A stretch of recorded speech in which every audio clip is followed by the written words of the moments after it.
ఇక జూలై 1 నుంచి దేశవ్యాప్తంగా 340కి పైగా కోవిడ్ కేసులు నమోదైనట్టు తెలుస్తుంది. కేరళలో 115, కర్ణాటకలో 64, మహారాష్ట్రలో 43, తమిళనాడులో 39, అండమాన్లో 18, ఢిల్లీలో 18, రాజస్థాన్లో 12, ఇతర రాష్ట్రాల్లో మరికొన్ని కోవిడ్ కేసులు నమోదైనట్టుగా తెలుస్తోంది.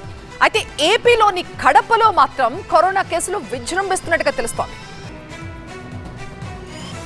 మొదటి కేసు రాజంపేటకు సంబంధించిన వ్యక్తి రాజంపేట నుంచి ఏదైతే చెన్నై వేలూరు ఆసుపత్రి ఉందో వేలూరు ఆసుపత్రికి వెళ్ళడం జరిగింది. అక్కడ ఊపిరితిత్తుల సంబంధిత వ్యాధితో అతను చనిపోయాడు. అది మొదటి కేసుగా నమోదైంది. ఆ తర్వాత రిమ్స్కి వెళ్ళిన కొంతమందికి జ్వరం వచ్చిన వాళ్ళకి కొంచెం కరోనా టెస్టులు చేస్తే వాళ్ళకి కరోనా లక్షణాలు ఉన్నట్టు తెలిసింది. అయితే వాళ్ళందరికీ సంబంధించి ఈ ల్యాబ్ రిపోర్ట్లను అయితే పూణేకి పంపించారు. ఈ పూణేలో నుంచి ల్యాబ్ రిపోర్ట్లు అయితే రావాల్సి ఉంది.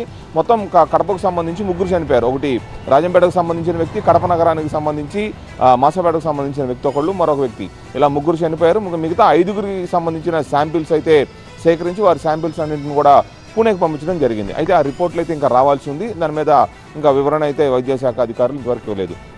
అయితే దానికి సంబంధించి ఏదైతే మొదటి కేసు నమోదై చనిపోయారో అప్పటి నుంచి కూడా కడప రిమ్స్లో ప్రత్యేక వార్డుని అప్రమత్తం చేశామని చెప్పేసి డిఎంహెచ్ఓ ఇన్ఛార్జ్ డిఎంహెచ్ఓ ఉన్న వ్యక్తి చెప్పారు. దానికి సంబంధించి ఇప్పటికే కడప రిమ్స్లో 10 బెడ్స్కి సంబంధించిన కోవిడ్ వార్డు రెడీగా ఉందని చెప్పారు. అంతేకాకుండా ఏదైతే కరోనా కిట్స్ ఉన్నాయో ఆ కరోనా కిట్లన్నింటినీ కూడా రెడీ చేశాము.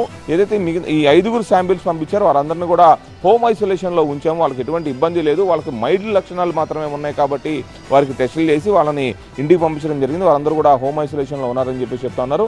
మొత్తం మీద మొదటిసారిగా ఏదైతే మొదటి కరోనా వేవ్ తర్వాత మరోసారి కడపలో ఈ కరోనా విజృంభించడంతో ఇక్కడ అధికారులందరూ కూడా అప్రమయ్యారు. కానీ ఏదైతే ఈ కడప రిమ్స్కు సంబంధించిన వార్డులు అయితే కూడా ప్రస్తుతం అయితే వాటిని మళ్ళీ తెరిచి అక్కడ ఏదైతే ఈ శానిటరీ కిట్స్ అయితే ఉన్నాయో అన్నింటినీ కూడా రెడీ చేశామని చెప్తున్నారు. ఓవరాల్గా కడపకు సంబంధించి ప్రస్తుతం 3 చనిపోగా మిగతా 5 శాంపిల్స్ అయితే పూణేకి సంబంధించిన ల్యాబ్కు పంపించారు. ఆ రిపోర్ట్లు వచ్చిన తర్వాత ఆ లక్షణాలను బట్టి అవి ఏ వేరియంట్కి సంబంధించిన లక్షణాలు అనే దాని మీద అయితే ఒక క్లారిటీ ఇచ్చే అవకాశం అయితే కనబడతా ఉంది.